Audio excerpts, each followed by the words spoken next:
Saludos amigos de Crónicas de Cine, hoy vamos a tener un programa un poco diferente porque no vamos a hablar de películas estrenadas hace largos años, como viene siendo habitual en este canal. Hoy vamos a hablar de una película recién estrenada de rabiosa actualidad. Hoy vamos a hablar de Bo is Afraid, Bo tiene miedo, la última y esperadísima película de Ari Aster.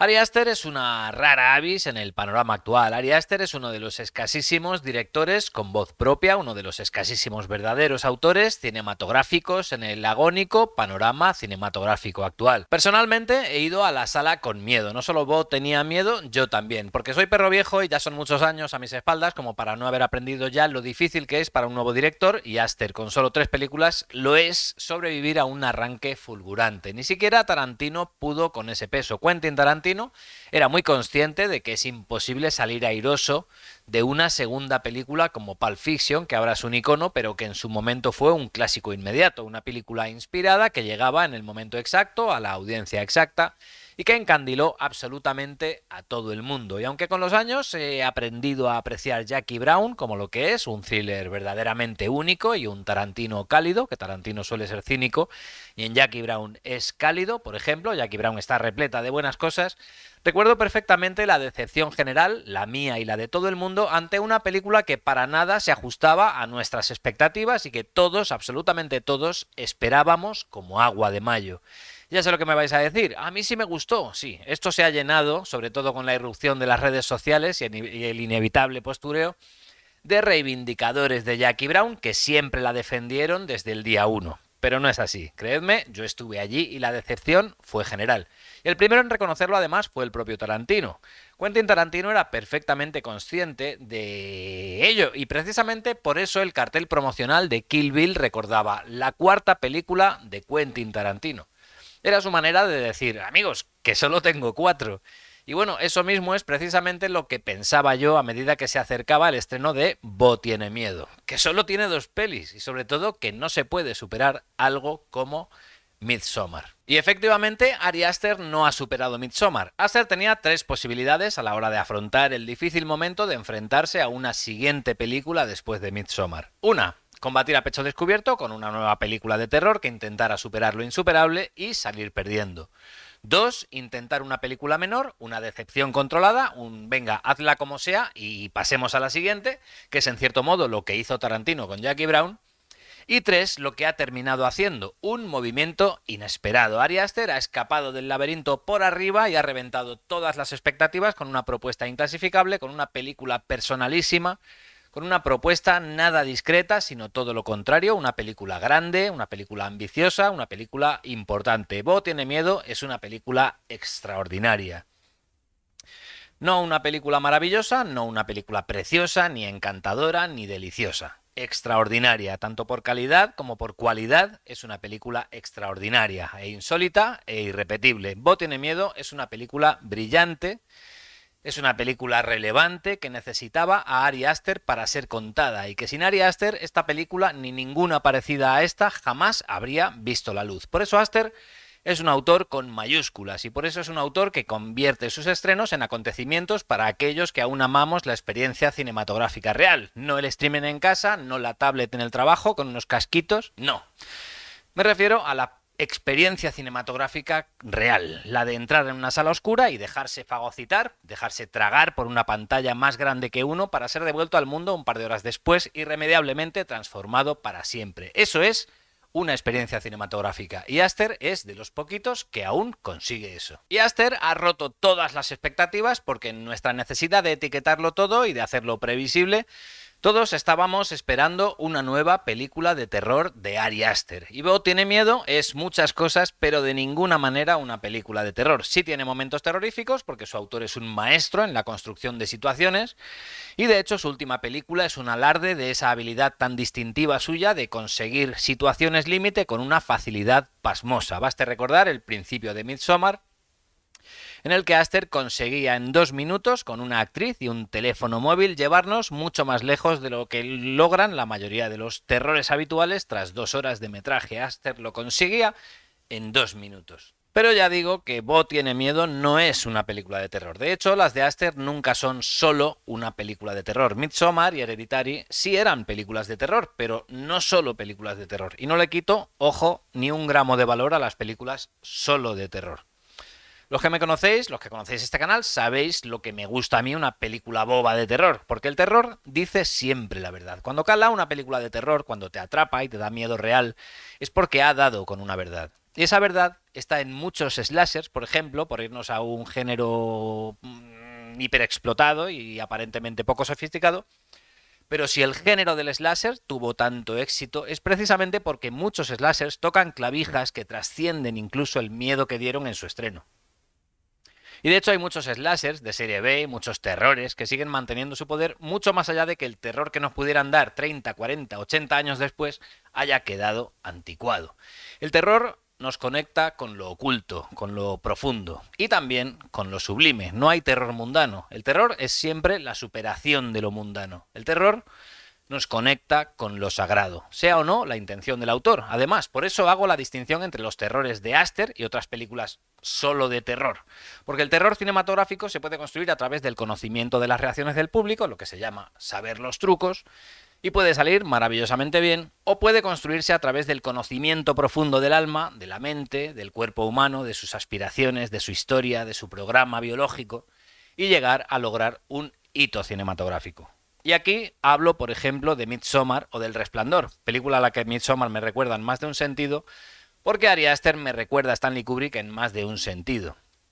Y del mismo modo que un espectador despistado que pasaba por allí buscando una peli de terror quedaría más que satisfecho con Midsommar o con El Resplandor, a pesar de intuir que no todo lo que ha pasado delante de sus ojos ha quedado verbalizado o explicado o masticado, pero también hablo de Halloween, o de Viernes 13, dos hitos cinematográficos pergeñados por dos creadores de inteligencia superior en momentos de indudable inspiración. Ahí está Ari Aster ya con solo dos, ahora tres películas, como los más grandes, como los que han demostrado que saben muy bien lo que están haciendo. Ari Aster es uno de ellos. Pero bueno, a lo que iba, que Bo tiene miedo no es una película de miedo. De hecho, es una película bastante inclasificable, es una epopeya con momentos sublimes y momentos ridículos. Es una narración compleja, una narración ecléctica, con multitud de referencias cinematográficas, multitud de referencias culturales, que no se ajusta a ningún género, porque de hecho no es una película que se ajuste a ningún molde, que también tiene un tono muy propio y muy versátil, que cambia mucho a lo largo del metraje. E incluso su estilo visual también evoluciona mucho a través del metraje, porque además está estructurada en cuatro partes muy diferenciadas y cada una de ellas tiene sus propias reglas de alguna manera. De hecho, funcionaría la película, incluso si la pensáramos en forma de película de capítulos, que no lo es una película en la que el protagonista va de A a B, lo que pasa que lo hace en cuatro entornos, cada uno es una aventura diferente. Pero bueno, en ese sentido es una película que tiene muchos estilos visuales, muchos estilos narrativos y que termina en lugares muy lejanos al lugar estilístico donde arrancó la historia. Bo tiene miedo, en definitiva, es una película compleja que toca muchísimos palos. ¿Y de qué va Bo tiene miedo? Bo tiene miedo tiene un argumento bastante sencillo. Narra el viaje de Bo, un hombre adulto, un hombre roto, un hombre fracasado. De hecho, un hombre que recuerda más que un poquito, por su entorno, por su personalidad y por su circunstancia vital, al personaje protagonista de Joker, precisamente, también con Joaquín Phoenix. Pero bueno, la película trata del viaje de este pobre hombre desde su piso actual hasta su hogar natal para asistir al funeral de su madre. Esa es la línea argumental de la película. Y las aventuras que le van pasando, que son las que le impulsan a iniciar el viaje, las que le pasan por el camino y las que le pasan al llegar a destino.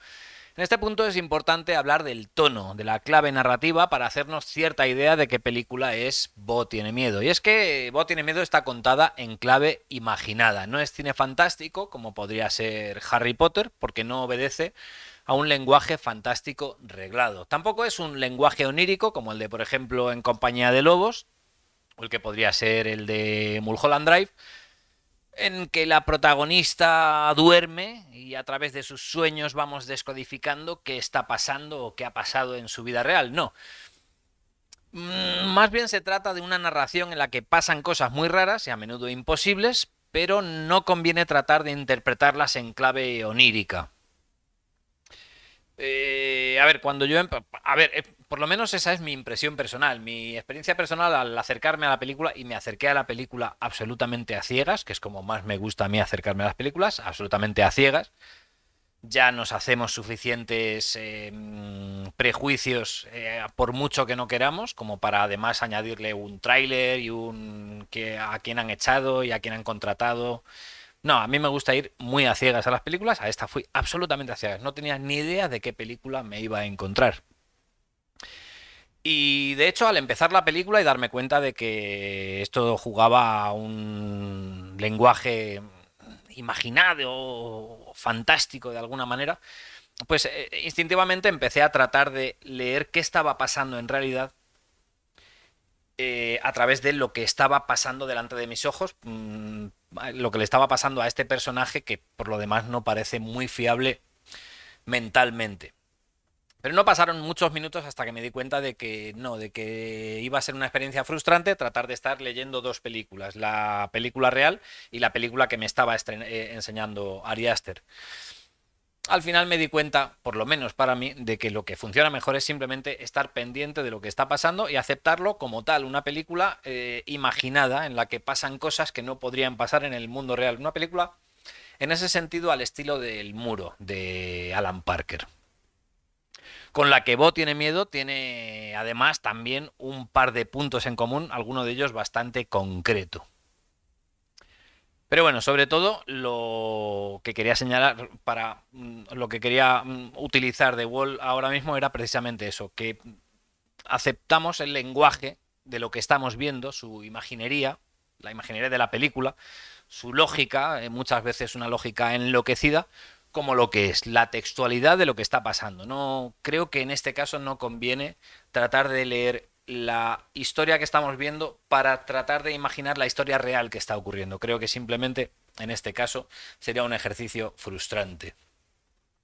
Bo tiene miedo está contada a través de la imaginación. Y bueno, hasta aquí el comentario previo. Si te ha interesado la película y quieres ir a verla sin saber mucho más, pues corta aquí y vuelve cuando hayas visto la película, porque ahora lo que me gustaría hacer es entrar un poquito más en detalle en el contenido simbólico de la película, tratando, por supuesto, de no revelar demasiados detalles de la trama, por supuesto, sin desvelar el final, sin arruinar los mejores giros y sin estropear la experiencia.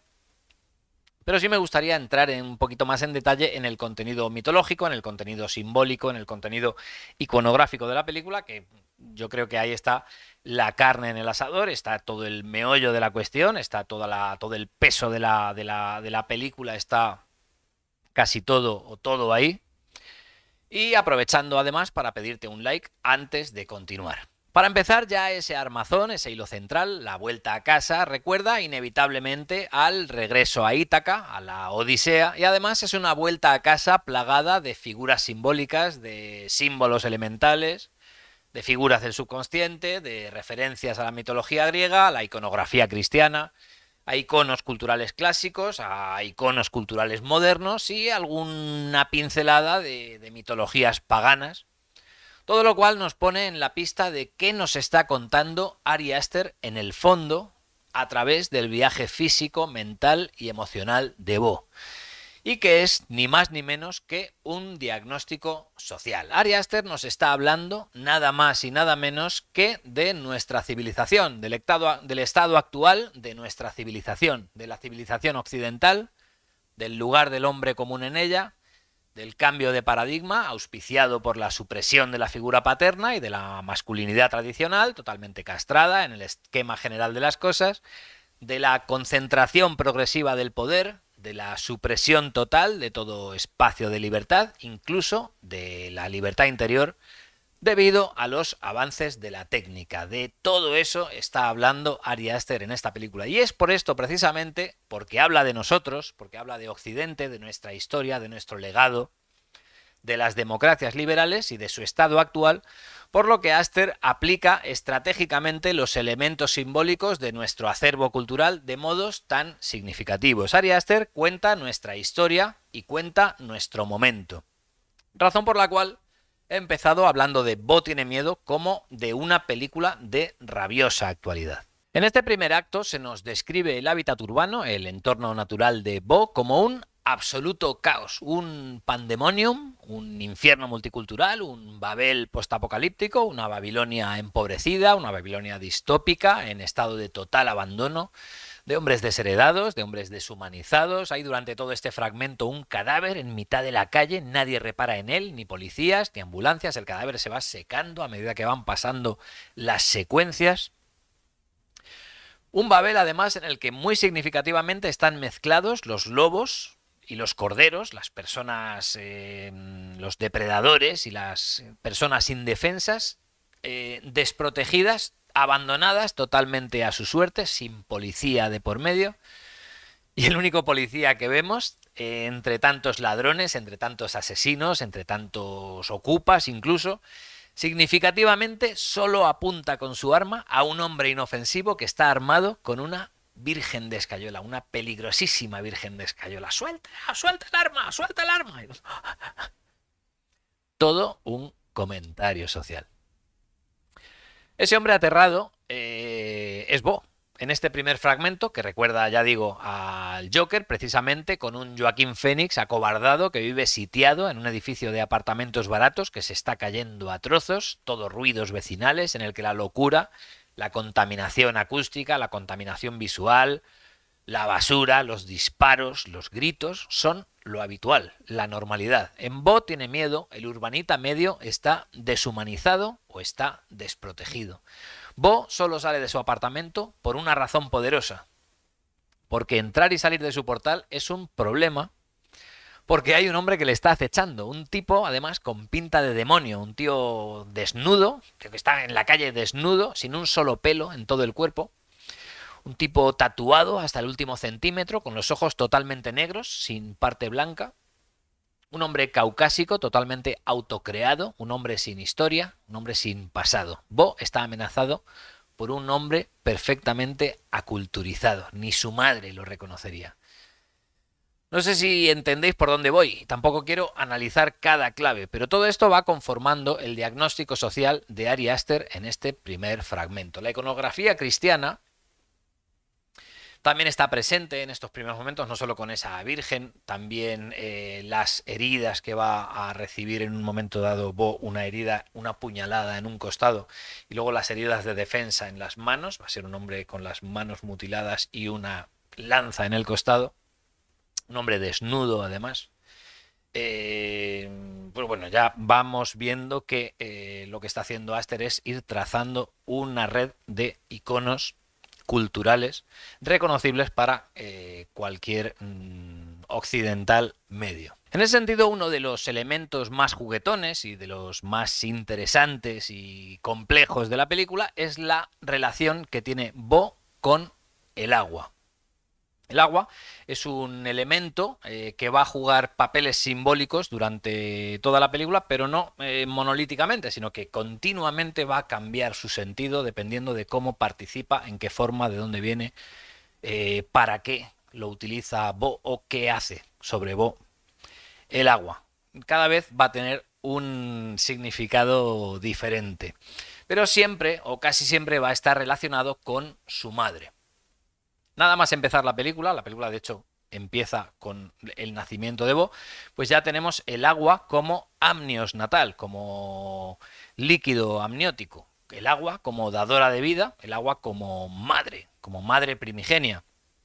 De hecho, tal y como trazaba la iconografía cultural mundial Joseph Campbell, Campbell decía que el hombre es el héroe y la mujer es el mundo. En ese sentido, para bien y para mal, el mundo de Bo va a revelarse su madre. O sea, todo lo que ve Bo a su alrededor está relacionado, es consecuencia directa o indirecta, pero sobre todo directa, de su madre. Más adelante vamos a desarrollar esto, o cuando hablemos del cuarto acto lo vamos a entender mucho mejor, pero la madre de Bo es el mundo de Bo, y eso lo va a convertir Ari Aster en un comentario social, en un diagnóstico social absolutamente increíble. Pero bueno, vamos a empezar por el principio. El agua como figura materna en forma de líquido amniótico, como protectora, como purificadora. También el agua como forma de catástrofe, como purificación en forma de catástrofe. También a la manera griega, que relaciona el agua con la muerte, por lo que tiene de río, por lo que tiene de paso del tiempo, de elemento de continuo cambio. Todas esas formas las vamos a ver de una u otra forma a lo largo del metraje. El agua como antídoto antiveneno también, como medicina, como curador. Hay un momento en que Bo necesita agua para pasar precisamente una medicina que le ha dado un médico, y esa medicina le va a matar. Él cree que le va a matar si no toma agua con ella. Lo que introduce también otro elemento, la hipocondria como forma fundamental de terror moderno, el miedo a la vida, el miedo a la experiencia real. Eso nos lleva a otra figura simbológica muy presente en la película, que es la figura del sanador. Hay dos sanadores en Bo tiene miedo. El primero de ellos es un sanador moderno, un psiquiatra que administra pastillas, el médico convertido en camello que administra hipnóticos que adormecen el alma, pero que no curan nada. De hecho, cuando Bo se toma las pastillas que le ha recetado este médico, se da cuenta de que no tiene agua en la nevera, de que no hay agua tampoco en el grifo, y mira en internet, y internet lo primero que le escupe es que ese medicamento sin agua es veneno. Lo cual hace que Bo tenga que salir a la calle, aventura, porque es una aventura total salir a la calle, está lleno de enemigos, eso se convierte en otra cosa. Pues esa es la vida del pobre Bo, tomar pastillas que son veneno. En el segundo fragmento, que recuerda más que un poco al Misery de Rob Reiner, otro médico también administra calmantes que tienen a Bo atrapado. Lo tienen además babeante, lo tienen en un sofá tirado, que le calman el dolor, pero no le cura las heridas. O sea, este doctor es un cirujano que le da pastillas, pero no le cose la puñalada que tiene en el costado. De hecho, vos se lo dice en un momento dado, pero ¿por qué no me cose la herida? Otro comentario social poco inocente, el sanador que no sana, el sistema que busca apartarnos del dolor, dejando intacta la amenaza, dejando intacta la herida. Bueno, y ese es ya el segundo fragmento. Tras el paraíso multicultural del primer fragmento, en este segundo capítulo hay un retrato de la familia tradicional, del conservador sistémico, del típico Flanders, diríamos. Un retrato nada halagüeño. La familia del doctor, que acoge a Bo, es una familia unida y normal en apariencia, con una casa y un jardín, pero que está profundamente quebrada, en realidad. Es una familia que perdió a su hijo mayor en una guerra cualquiera del sistema y que mantiene su habitación intacta, la habitación del hijo difunto, el héroe de guerra, la mantienen intacta, tratando de mantener intacto también el recuerdo de alguien que se ha ido y que no va a volver. Este conservar congelado el pasado es una mentira al fin, y como toda mentira trae más problemas de los que cree solucionar. Por ejemplo, la hija adolescente disfuncional de la casa no puede con la responsabilidad del relevo generacional que le brinda la desaparición del soldado, del macho, del hermano mayor. Es demasiado peso para ella, simplemente no puede con ello, tiene demasiado dolor, demasiada responsabilidad, demasiado peso. Todo un comentario social. Y por otro lado, esta familia tiene alojado en el jardín a un compañero de armas del difunto hijo, un compañero absolutamente enloquecido, destruido por el estrés postraumático, es una especie de bestia que va pululando por allí, paseándose con un cuchillo y a quien apenas pueden controlar, y que obviamente es una cuestión de tiempo que la cosa se vaya de las manos y este tipo acabe matando a alguien. De hecho, está a punto de matar a Bo en su primera escena. Lo tienen ahí como una especie de animal salvaje por la casa. Este pobre tipo es la ira contenida de una clase media castrada, de una clase media impedida para la expresión del dolor. ¿Sí? Una clase media, en muchos casos, amortizada. Es una figura que podríamos identificar específicamente, la de esta familia, digo, no ya la de este loco que va por la casa con un cuchillo. La propia familia rota, que pretende que no pasa nada, en realidad.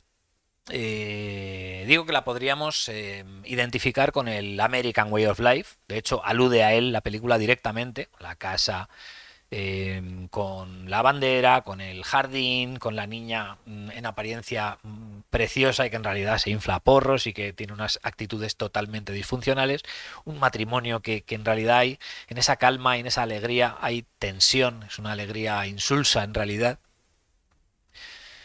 Digo que la película está aludiendo directamente al American Way of Life, pero que podría ser perfectamente homologable a la clase media del modelo liberal occidental más a la europea.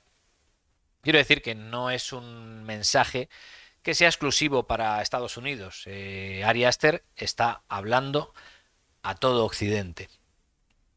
Este fragmento es el que más recuerda precisamente a la Odisea. Recordamos que la vuelta a Ítaca de Odiseo queda inevitablemente retrasada alto en el camino tras alto en el camino. Cada nuevo alto en el camino, cada nuevo anfitrión intenta con malas artes retenerle para siempre, ya sea Circe, ya sean las sirenas, los lotófagos, ya sea Polifemo.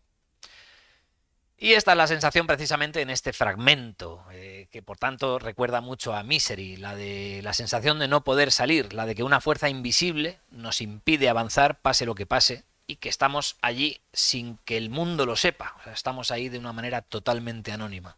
El tercer fragmento nos lleva ya a escenarios plenamente simbólicos, nos lleva al símbolo por excelencia, nos lleva al bosque. Como símbolo, el bosque es inagotable, el bosque es eterno. El bosque además siempre tiene dos significados simultáneos, siempre implica una hibris, una hibridación de contrarios, de manera que el bosque es lo recóndito, es lo siniestro, el bosque es lo salvaje, lo anterior a la civilización, pero también es el bastión último de seguridad, un lugar al que nadie te va a seguir, ni siquiera tu peor enemigo, si te atreves a esconderte en él. De manera que el bosque es amenaza, pero también es protección.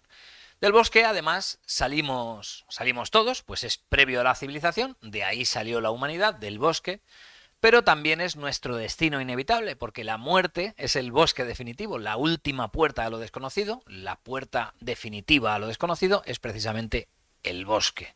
Salimos del bosque, pero también está marcado en nuestro destino que tenemos que volver a él. En el bosque, en definitiva, reside todo verdadero conocimiento, pero es imposible llegar a ese conocimiento profundo sin arriesgarse, sin sumergirse, sin enfrentarse, sin adentrarse en el bosque.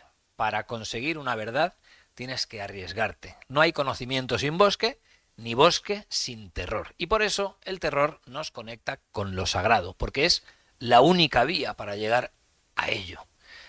Sin querer revelar demasiado de la trama, dos puntos fundamentales en este fragmento. Uno, en este bosque, Aster utiliza una iconografía evidentemente shakespeariana, una suerte de sueño de una noche de verano, en que Vos se mezcla con una compañía teatral que está fuera del sistema, textualmente off the grid, una expresión que significa que uno está fuera del sistema, fuera de los registros, que es invisible al sistema, y que incluso nos sumerge a Bo en una obra de teatro dentro de la propia película. Aquí es ya del todo inevitable recordar a Junger. Estos titiriteros del bosque, vestidos de faunos y ninfas, son evidentemente emboscados a la manera jungeriana, o sea, prófugos del sistema. Ni siquiera son disidentes. Viven al margen, son las gentes del margen, que viven al margen de la sociedad, al margen del sistema, al margen de la ficción esclavizadora, al margen de Matrix. Viven su propia obra de teatro dentro de una obra de teatro. Sin querer entrar en detalles, el juego metalingüístico que logra aquí Aster alcanza cotas verdaderamente notables. Y de hecho, como decía Ernest Junger, una forma de emboscadura es precisamente el arte. Y antes de abandonar el bosque, antes de dejar atrás el tercer fragmento de la película, cabe una última y siniestra alusión a Junger, a Ernest Junger y a su emboscadura en el hecho de que ni siquiera en el bosque puede uno huir ya, parece decirnos la película, ni siquiera en el bosque puede uno huir ya de los tentáculos de la técnica. Es como si el GPS señalara ya en los servidores de Google dónde está uno situado en el mapa de sus propios sueños. Parece decirnos la película que mientras huyamos siempre va a haber un ojo de Polifemo que nos sitúe en el mapa. La emboscadura, parece decirnos la película, no puede ser una huida, sino una confrontación. La única vía para la libertad, parece decirnos Ari Aster, la única vía para la libertad no es jamás huir del miedo, sino enfrentarse a él. Y de hecho, el cuarto fragmento de la película es la confrontación de Bo con su madre. A lo largo del viaje de Bo vamos construyendo la figura materna a través de pequeños retazos de información, a través de lo poquito que la hemos conocido en vida. Al principio de la película oímos una conversación de Bo con su madre. Luego también vamos a recibir algunos flashbacks entrecortados. Poco a poco vamos a ir haciéndonos una idea de quién es la madre de Bo. Lo que nos vamos a encontrar al final, cuando ya conseguimos completar el puzzle, cuando vemos la casa, cuando vemos quién es la madre, cuando vemos su mundo y su legado y su carácter, la metáfora que encontramos finalmente, la metáfora de la figura materna, es absolutamente prodigiosa. En la obra de teatro, dentro de la película que hemos visto en el fragmento anterior, el agua aparecía como un poder destructor, como un poder apocalíptico, renovador, que lo barre todo para poder empezarlo todo de nuevo. Y esta forma de agua, esta forma metafórica del agua, la de la ola que todo lo arrasa, conviene refundirla con la metáfora primera con la que nos ha recibido la película, que era precisamente la metáfora del agua como amnios natal, como universo. La madre como universo, el agua, el amnios natal, el líquido amniótico como madre. Conviene, digo, refundir ambas metáforas, la de la ola destructora que todo lo barre y todo lo destruye para que todo vuelva a nacer de nuevo, y el amnios natal. Las dos metáforas conforman el personaje absolutamente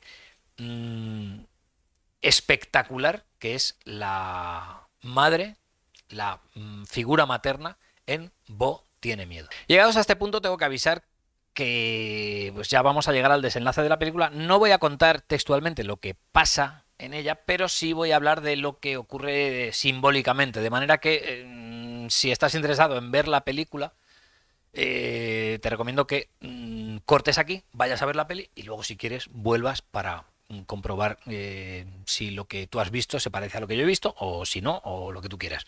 Pero no quiero estropear la película y llegados a este punto pues vamos a tener que tocar un par de temas. Ya digo que voy a tocar lo simbólico, no lo textual de la película. Pero a través de lo simbólico podemos colegir lo que ocurre textualmente en la película, así que bueno, estamos avisados.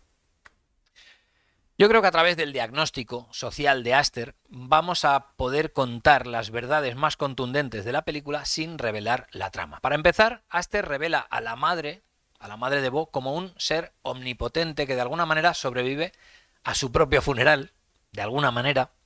Tal es el poder que ejerce sobre su hijo, sobre Bo. Por ejemplo, la castración del hombre occidental como consecuencia de la supresión de la figura paterna es un tema que toca Aster durante toda la película y muy concretamente en esta parte. Debido a un encuentro aparentemente casual, Bo va a perder la virginidad al llegar al funeral de su madre. Y el giro siniestro aquí es que Bo creía, a instancias de las mentiras que le había contado su madre cuando él era pequeño, cuando le preguntaba ¿quién fue mi padre? ¿Por qué no está aquí? Pues la madre le contaba que el padre de Bo murió al concebirle a él. Entonces Bo se ha hecho a la idea de que concebir a su hijo le iba a matar a él, del mismo modo que su padre murió al concebirle a él. Y de hecho se cree que muere. Cuando culmina el acto, cree que se está muriendo. Es una filmación del orgasmo que nunca había visto. De hecho, es un momento absolutamente asombroso cuando Bo culmina su primera relación sexual con una mujer y cree que va a morir. Es un momento absolutamente sublime. Explicado de un modo freudiano, y Freud es inevitablemente otro icono occidental que no escapa a la iconografía de esta película, al menos es imposible no interpretar esta película a instancias de alguna manera de Freud. y de su legado, sin hacer es escapar del cuerpo de una mujer todo el proceso de volver a entrar en el cuerpo de una mujer. Es el periodo que va de la maduración del niño al hombre. O sea, uno nace saliendo de una mujer y es un niño que va madurando y culmina su maduración cuando vuelve al cuerpo de otra mujer. Es una visión freudiana, pero es una visión que está ahí, que no podemos huir de ella. Le podemos aplicar más Freud si queremos, le podemos aplicar más complejo de Edipo, pero es así. Cuando un niño nace, sale del cuerpo de una mujer y cuando pierde la virginidad, vuelve al cuerpo de una mujer. Y eso tiene mucho poder, adquiere muchísima dimensión en esta película. Lo realmente inesperado llega con el aluvión de reproches maternos que empieza a recibir Bo al perder la virginidad y no morir en el intento. O sea, la madre, de alguna manera, le hace llegar a Bo todo tipo de reproches, un aluvión, una montaña de mierda sobre él, sobre su pobre masculinidad, sobre lo insignificante que es, como también lo fue su padre, toda una serie, una retahíla de horrores que le llegan a Bo por parte de su madre en el funeral de su madre. Es una cosa absolutamente enloquecida. Esta película es realmente notable. Una madre, además, que la trama revela a través de una serie de carteles publicitarios que hay por toda la casa, una serie de cuadros y de informaciones, como también pasaba en La ventana indiscreta, cuando nos daba la película nada más empezar, la información pertinente sobre el personaje solamente con las imágenes que había colgadas en la pared, culminando finalmente con la escayola del personaje de James Stewart. Pues aquí pasa una cosa parecida. Al final de la película completamos el puzzle con piezas enormemente importantes de la madre, viendo cuadros que hay en la pared. La mayor parte de esos cuadros son precisamente anuncios publicitarios, vallas publicitarias que son hitos en la carrera laboral de la madre de Bo. Son carteles publicitarios sobre todo y también son balances de resultados, todos meteóricos hacia arriba, que adornan el hogar. La publicidad y el balance de resultados como iconos populares, como los iconos populares que mejor sirven a la tiranía definitiva. Eso es lo que nos está contando Ari Aster a través de esta figura materna totalmente omnipresente, omnipotente, todopoderosa y castrante. Es una imagen realmente poderosa. Esas imágenes, digo, que conforman sin palabras el currículum asombroso, mega empresarial de la madre de Bo, que se revela, ya digo, como un poder omnipresente, como una superempresaria que posee todo aquello que se puede comprar, incluidos los diagnósticos psiquiátricos que le caen al pobre de Bo. Y además puede comprar la lealtad una lealtad totalmente incondicional de sus empleados, que son más acólitos, sectarios, que verdaderos empleados, porque se entregan a cosas, a cometidos realmente más de sectario que de propio empleado. Y esta madre es la que de alguna manera vuelve de la muerte para fustigar a Bo con toda su capacidad verbal, reprochándole su debilidad, que es además una debilidad que ella misma ha construido cuidadosamente desde niño, desde que Bo era niño, sustrayéndole la masculinidad y encadenándola en el desván. Como diagnóstico social no tiene precio. Una mega superempresa, un poder omnipotente que le ha sustraído al hombre su capacidad reproductiva, su capacidad sexual, su poder, su cometido, y además le humilla por ello. Todo un comentario social. Como ha detectado mi admirado Guillermo Mas en su análisis de Bo tiene miedo, esta cuarta parte, con su macho beta, con su matriarca castradora, con su mansión y con su sótano, que en este caso no es un sótano, sino un desván, Es una divertidísima, aparte de una gloriosa revisión del clásico Psicosis. De nuevo, pura iconografía moderna. De hecho, es una iconografía ya pop. Y bueno, hasta aquí puedo leer. Tampoco quiero revelar mucho más de la trama, aunque hay muchísima tela que cortar en esta parte de la película. Ya digo que es una película que estoy deseando volver a ver porque no puedo. Quería hacer un comentario de 10 minutos, pero es absolutamente imposible y quedan cosas en el tintero. En el glorioso epílogo, que recuerda a cierto pasaje del Muro de Alan Parker, ya es la segunda vez que lo saco a colación, la primera era por el tono de la película, en este caso ya en el epílogo es por un pasaje muy concreto del Muro, que en esta película pues recuerda muchísimo a él. También recuerda este último epílogo a otra película que no vamos a mencionar.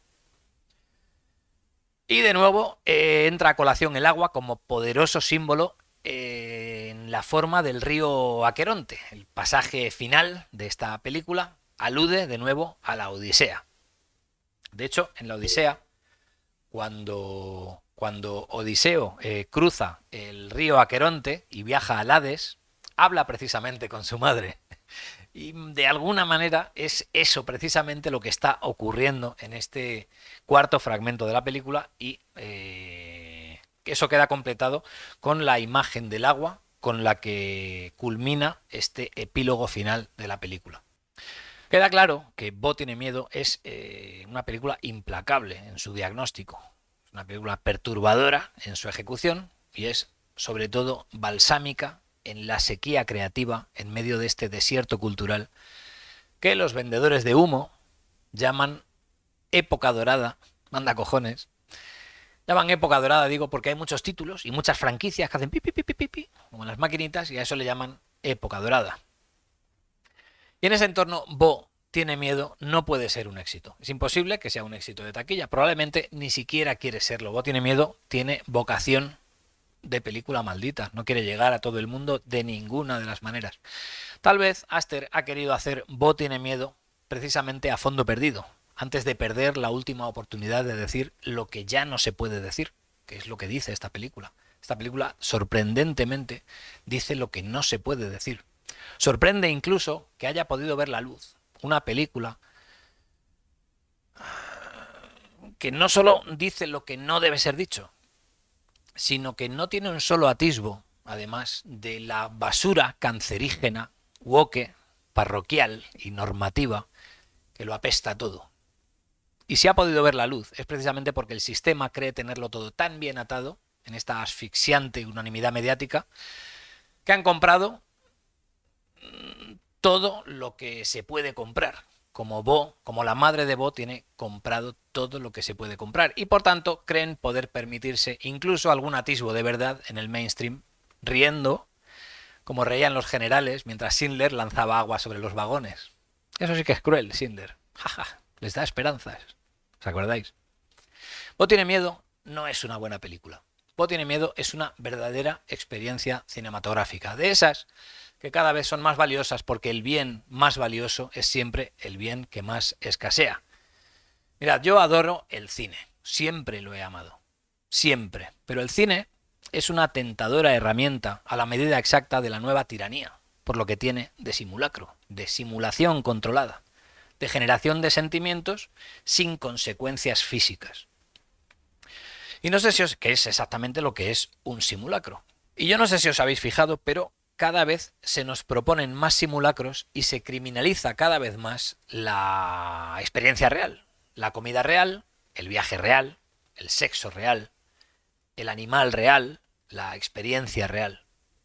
Y ya digo, yo adoro el cine, lo amo, y ya está, y saludo a quien lo ama también, pero no perdamos de vista lo que es y lo que puede ser. Una simulación que puede estar contra el poder o puede venir de parte de él. Y siempre ha habido un cine a favor del sistema y siempre ha habido un cine contra el sistema. Cada uno ha tenido sus armas. El sistema siempre ha tenido más poderío, mejor distribución, más presupuesto, más medios, la aprobación de sus políticos. Mientras que el cine contra el sistema pues ha tenido sistemas de producción más cutres, ha tenido que usar 1000 trucos para llegar a audiencias más pequeñas, giras itinerantes para conseguir llegar a la gente y crecer a partir de ahí. Y ya digo, eso ha ocurrido siempre. hasta nuestros días, porque ya no existe el cine contra el sistema. El sistema posee ya todas las terminales, que al final son 2 o 3 grupos financieros, que son los dueños de esta cámara, que son los dueños de esa pantalla que estás viendo, que son los dueños de la compañía telefónica que te trae los datos para ver estas imágenes. Y esos 2 o 3 grupos no admiten la disidencia. Bueno, sí la admiten siempre que sea numéricamente insignificante, como es mi caso. Pero no, ya no hay cine contra el poder. Si este canal empezara a crecer, o este director hiciera películas que llegan a todo el mundo y se convierten en el mainstream, rápidamente llegaría la llamada, llegaría el strike, llegaría la desmonetización y se acabaría el problema. Y para puentear la censura, al final, en cualquier tiranía, esto ya lo hemos visto muchas veces, para puentear la censura hay que engañarla. Vieja historia, nuevos trucos, trucos cada vez más sofisticados para engañar a una técnica que cada vez deja menos resquicios para la libertad. Y Ari Aster ha puenteado al sistema por la puerta grande, eso es lo que ha hecho, usando para ello la baza de la imaginación, el último bastión, el último rincón de libertad. El terreno de lo imaginado es el único a través del cual podía contarse a día de hoy en una sala de cine esta historia. Ya digo que el cine es siempre simulacro y por tanto muy útil al poder en estos tiempos de simulacro. Simulacro de hamburguesa, simulacro de hijos, simulacro de vida, simulacro de sexo, simulacro de música, simulacro de democracia. Y quien mejor lo ha sabido ver, por cierto, quien lo ha dicho más finamente, con más economía de medios, ha sido precisamente Joachim Trier, con los inadvertidos pero demoledores compases finales de La peor persona del mundo, esa peli de 2021 que ilustra en sus planos finales hasta qué punto vivimos tiempos de simulacro. Son planos que dicen una verdad profunda y que ejercen un severo diagnóstico de nuestros días. Y eso es lo más importante, amigos, que debemos exigir al cine y a cualquier arte en estos tiempos de tiranía digital que no han hecho más que empezar. Lo que tenemos que exigir son verdades profundas. No hay nada más revolucionario que la verdad. Y precisamente por eso cualquier agente del sistema respondería ahora, ¿verdad? ¿Qué es la verdad? Y por eso Bo tiene miedo es una película extraordinaria, porque es una película que extrae verdades profundas. Nada más, esto ha sido todo. Dale a like si te ha gustado y no olvides suscribirte para no perderte próximos vídeos. Soy Andrés Navas, esto es Crónicas de Cine. Hasta la próxima.